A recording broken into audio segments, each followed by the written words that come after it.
Hello investigators! Today we are out with the Swans and that can only mean one thing. We have arrived at the final Mythos pack in this cycle. Presenting the blackest of all products before the Black Throne, which is product number AHC35, which is pack number 6 and comprises scenario VIII of the Circle Undone. Like its siblings, it comes in a blister pack which promises the ever-reliable 60 fixed cards. There is a QR code on the back which allows you to get a look at the cards before you open it up. This begins with the scenario reference card and includes both player and scenario cards, so do be careful when scrolling to avoid spoilers. Opening the pack, there is your usual rules sheet tucked in under the flap.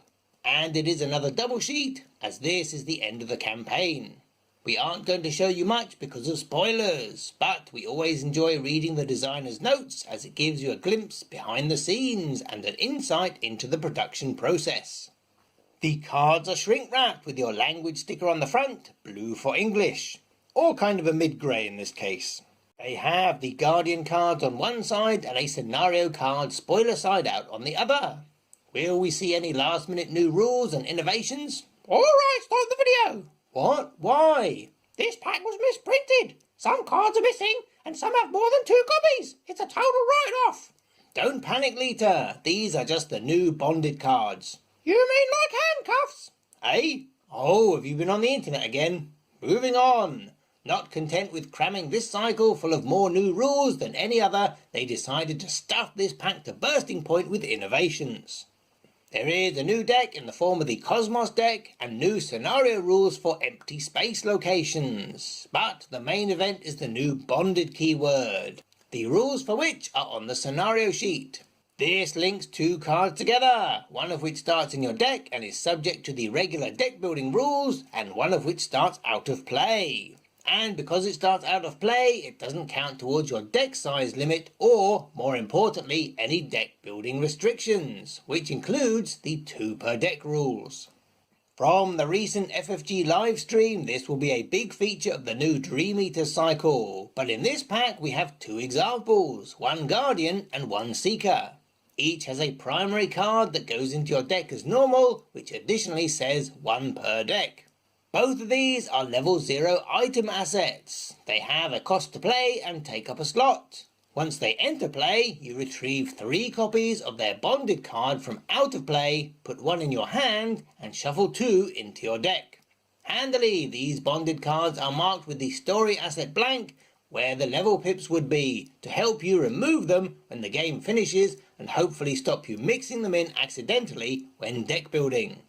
Do they remind you of the upgradable Seeker assets? Well, not really, as you aren't swapping out one card for a different one. Both of them must have the original card in play, and if you don't, you retrieve all copies of the bonded card and remove them from the game. Not set them aside ready to come back in again, but remove them from the game, and they won't come back until the next scenario. Hopefully this penalty is enough to offset their powerful abilities. Note that they both cost 0 to play, have 3 icons, and 1 copy goes straight into your hand. Moving on to the other cards, there are many upgrades from previous cycles, including Sixth Sense and Wither, Lure, and a downgrade of I've Had Worse, which is perfect for any investigator with Guardian as a second class, or those with limited experience to spend. Let's just give you a slideshow so you can see for yourselves. And we'll put the previous versions of any upgrade cards in too.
A eucatastrophe.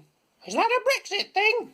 It means a sudden and favourable resolution of events in a story. A happy ending. As the bishop said to the actress. Professor Tolkien invented it. Anyway, are we done here? Almost. Translate that for us, will you?